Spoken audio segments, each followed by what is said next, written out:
Hello everyone.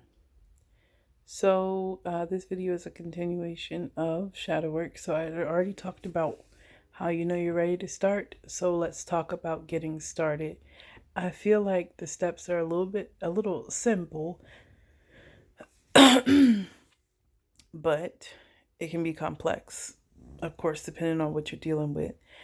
Let me just say that this is a little bit difficult for me, so I hope that this makes sense. I realized that when I jumped into shadow work initially, I was actually doing like generational shadow work and not personal. And I knew that there was issues that was repetitive in my family, and I wanted to get to the bottom of the cycle, or at least as far back as I could get. And that was the way that I started out.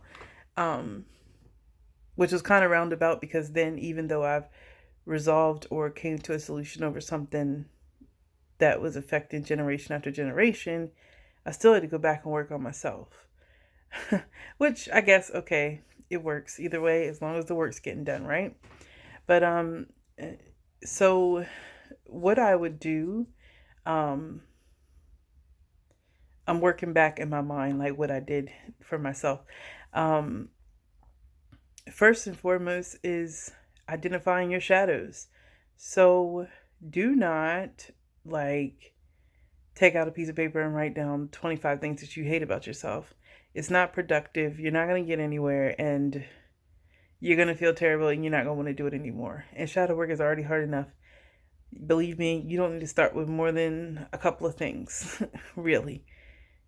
Because once you start digging in deep into it, you gotta take breaks. Like you gotta come up for air sometimes. It's difficult stuff.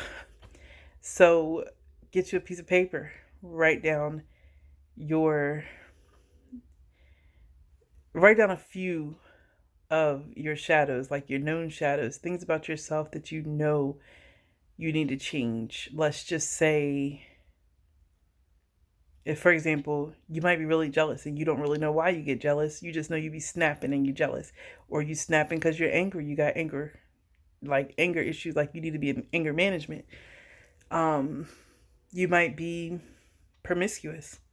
You might be an alcoholic. You might be a drug addict. You might be um, overly critical of other people, narcissistic, um, able to point the finger at everyone else but yourself type person. Um, you might be overweight, um, undisciplined, unmotivated, lazy. Um, you might be overly negative. You might be, what else can you think of as negative? Wishy-washy, flaky. You can't decide or make up your mind about any damn thing. Um, you might always be right about everything. Um, yeah, there's a whole bunch of things that I could say that we all can pinpoint as, I mean, obviously, depending on who you are, certain things you view as bad and certain things you don't view as that bad. But the point is, you know whether it's a shadow of your own, you know whether it's something that's hurting you and your growth in this lifetime. And if you know that it's hurting you, that's a shadow, dig into it. Um, Once you've got it, so say, you know, anger is your thing. Once you've got it, I want you to write down your triggers. What causes you to get so angry? What pushes you over the brink? Why sometimes you let things roll over your shoulders and other times you explode. Dig into your triggers. Once you've identified what it is, you know what triggers it. After that, you want to understand where the trigger came from. So let's just say someone's making fun of you.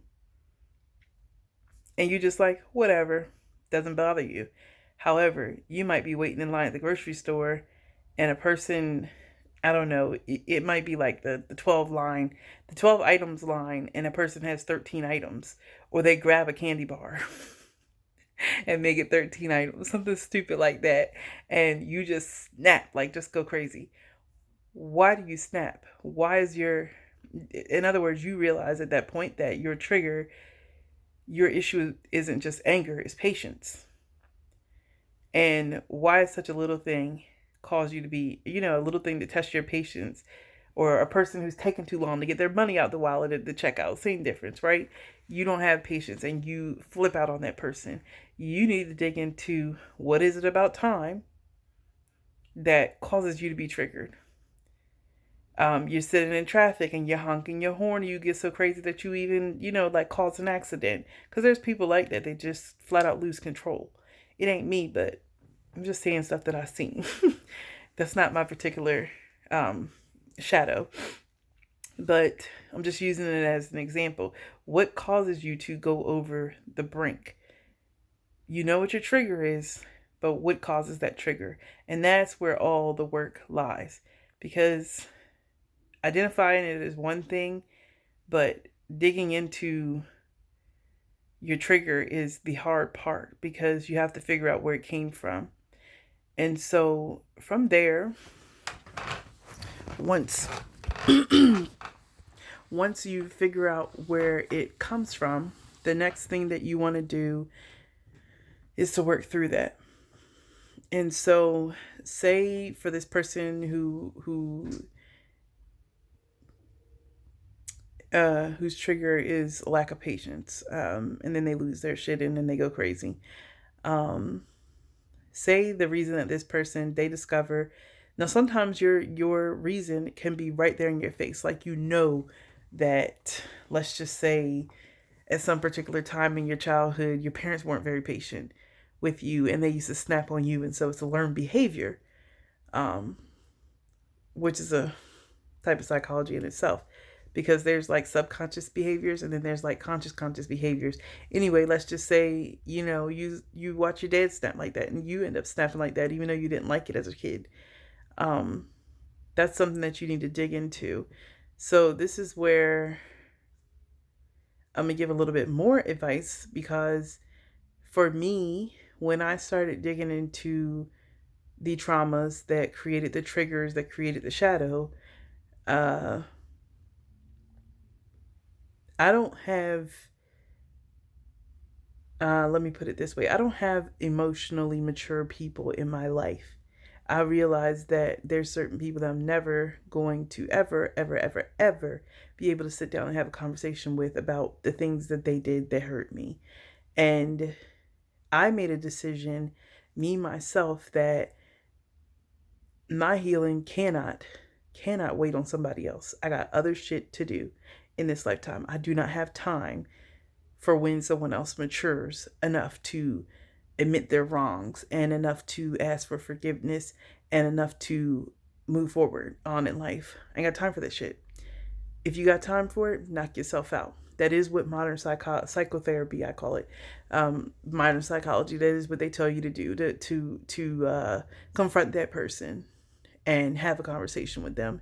However, if you are dealing with people who are emotionally immature and people who are truly narcissistic, because there's people, the term narcissist gets thrown around a lot lately, but people who are truly narcissistic, they really don't think that they're doing anything wrong.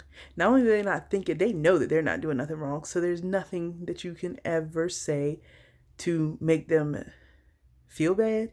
There's nothing that you can say to make them sympathize, because sympathy isn't a thing for them. They don't have any compassion. Let's just get real about that. If you want to wait for your healing and leave it in the hands of a narcissist, or leave it in the hands of someone who's emotionally immature, leave it in the hands of people who are fucking mentally ill, there's no other nice way of saying it, knock yourself out. But as for me, I ain't got time for that. I needed to heal. I need to heal now. And so, if you're trying to heal now, you need to take matters in your own hands, by using your spirit team. And so your spirit team consists of you, your higher self, you, and you. It's like, I'm just being cute. Nah, it does consist of your higher self and you. And any deity that you want to work with, any ancestor that you want to work with, that you feel comfortable working with, any angel, whomever. What worked for me was to go into meditation. Y'all know that I talked about mother trauma quite for quite some time, when I was initially doing shadow work. And so I still to this day feel the same way as far as our relationship goes. And so what I did is I go into meditation and I view myself either surrounded with my ancestral mothers, as in my great grandmother and whom I knew in this lifetime, or I um, imagine her mother before her or mother before them, and blah, blah, blah, blah. But I imagine them as being loving and kind, not like what I received growing up. You understand?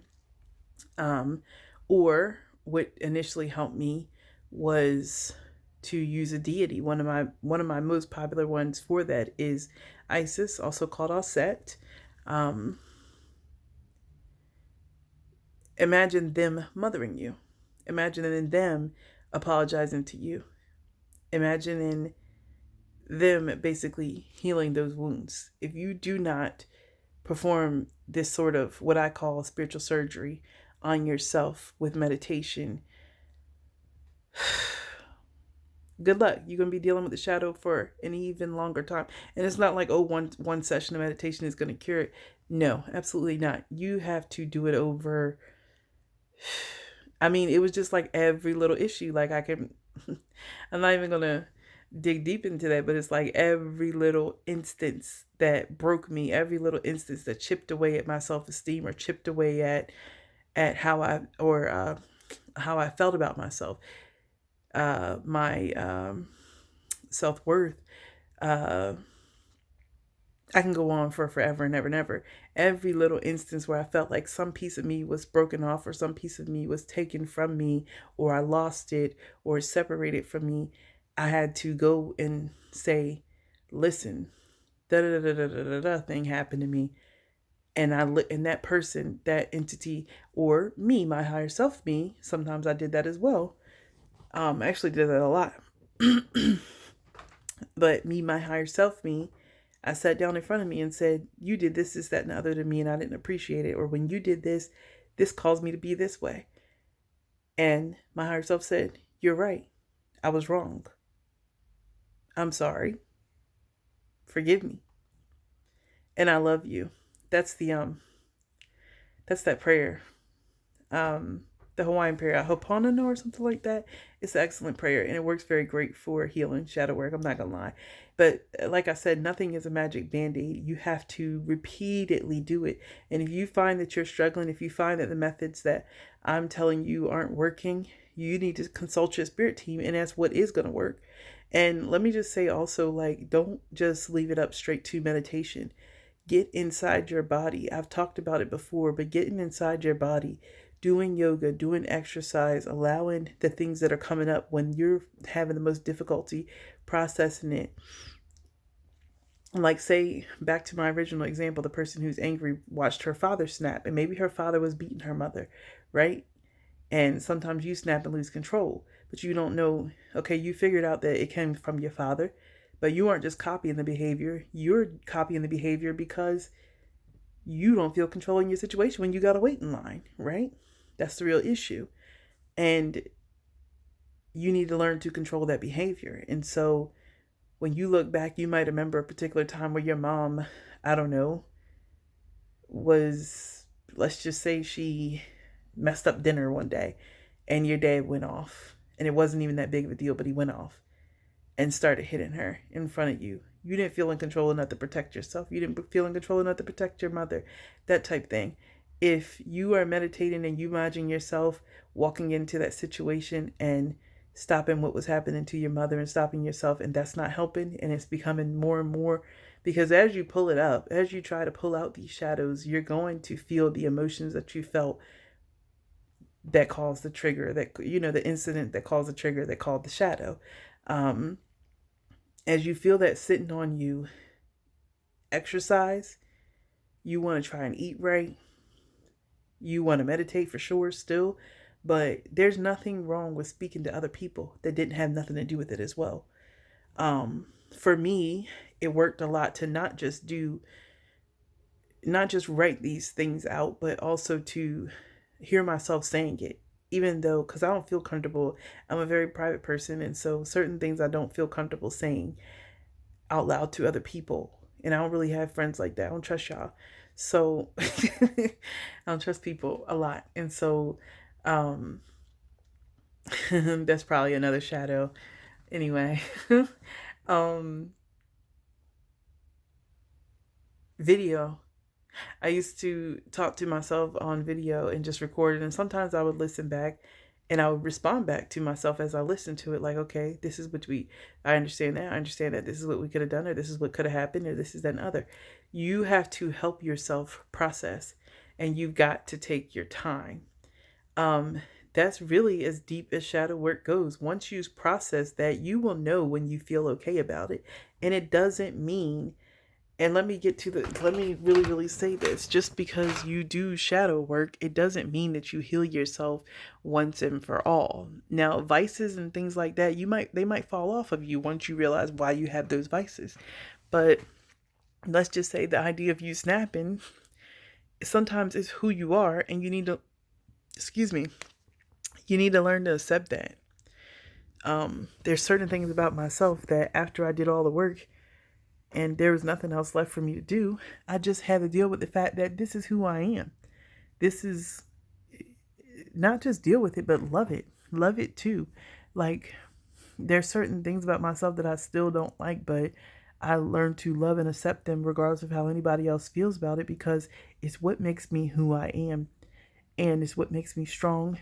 It's what's helped me to survive. And so don't just do shadow work to rid yourself of everything that you feel is terrible, because those same traits, they can be important. You know what I mean? They're an important part of the evolution of you. That's the word for it. But I feel like that's shadow work in a nutshell, from beginning to end. Identifying it, identifying your triggers, identifying what caused those triggers, step back a little bit, and then it's healing it. And once you identify it, because the shadow wants to be seen. Once it's seen, sometimes that's all the control you need to take over it, you know? Sometimes it's the end of that shadow. And other times it's seen and it's still going to stay with you. But that's all I have to say about it. Y'all have a great night. And if you like this video, please like, please comment, please share, and subscribe, and all of that good stuff. And good night.